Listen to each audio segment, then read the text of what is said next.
আসসালামু আলাইকুম বন্ধুরা, আশা করি সবাই ভালো আছেন। বন্ধুরা, ডক্টর ইউনূস জি আমাদের ইন্টারিম গভর্নমেন্টের সরকার প্রধান। তিনি বিবিসিকে একটি সাক্ষাৎকার দিয়েছেন রিসেন্টলি, যেখানে উনি মোটামুটি পরিষ্কার করতে পেরেছেন যে আওয়ামী লীগ রাজনৈতিক দল হিসাবে নিষিদ্ধ হচ্ছে না, বা এই সরকার নিষিদ্ধ করতে যাচ্ছে না। নিশ্চয়ই উনি যাচ্ছে না, উনি বুঝাতে চাচ্ছেন এটা যে ওনাদের আরো অনেক কাজ আছে, সেগুলি করা বেশি জরুরি।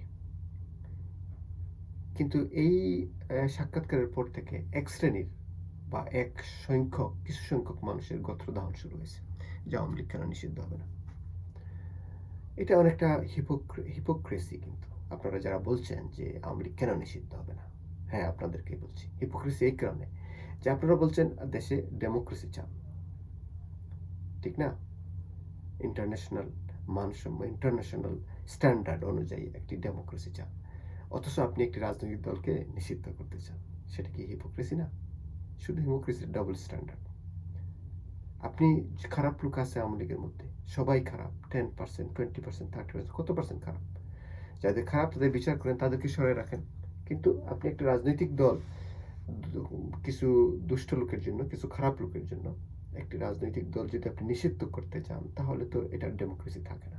এই দেশে বা আগামী সরকারকে আপনি ডেমোক্রেসি কিভাবে দিবেন? শুধু তাই নয়, আপনারা দেখেন বিএনপি কিন্তু আওয়ামী লীগ নিষিদ্ধ চায় না। তাহলে কারা চায়? আপনারা যারা চান সরকারে কতদিন ধরে আছেন, কতদিন থাকবেন, এটা কি একবার ভেবে দেখছেন?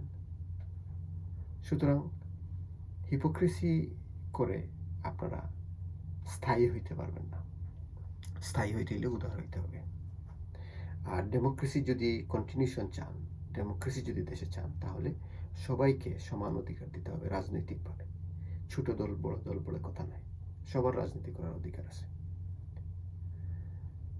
এটা যখন কেউ বলে যে আওয়ামী লীগ নিষিদ্ধ হতেই হবে, তখন বিষয়টা এরকম দাঁড়ায় যে একটা ইংরেজি একটা কথা আছে না যে মাই ওয়ে অর হাইওয়ে। এটা অনেকটা এরকম, ভেরি স্টুপিড। শুধু তাই নয় বন্ধুরা, আমরা দেশের বর্তমান যে একটা পরিস্থিতি, এই সরকার, দেশ তো আছে বা চলতেছে, এই সরকার দেশটাকে চালিয়ে নিতে হিমশিম খাচ্ছে। দেশের সেক্টর কোনো একটা সেক্টরে কোনো ডিসিপ্লিন নেই, কোনো একটা সেক্টরে কোনো ডিসিপ্লিন নেই। কেউ কারোর কথা শুনতেছে না, সবাই যার যার। কালকে দেখলাম রাস্তায় জ্যাম হয়ে আছে। কেন? যে একটা কেউ সিগন্যাল না মেনে রাস্তা দিয়ে গাড়ি চালায়, কেউ অপোজিট ওয়েতে গাড়ি চালায়, যেদিকে গাড়ি চালানোর দরকার নেই সেদিকে চালায়। এর জন্য যানজট হয় ঘন্টার পর ঘন্টা, 8 ঘন্টা, 9 ঘন্টা, 10 ঘন্টা মানুষ যানজটে বসে আছে।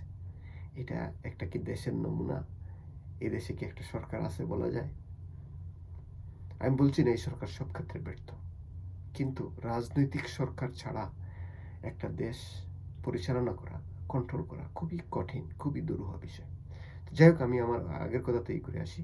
আওয়ামী লীগ নিষিদ্ধ করাটা খুবই অযৌক্তিক একটা চিন্তা ভাবনা ছিল।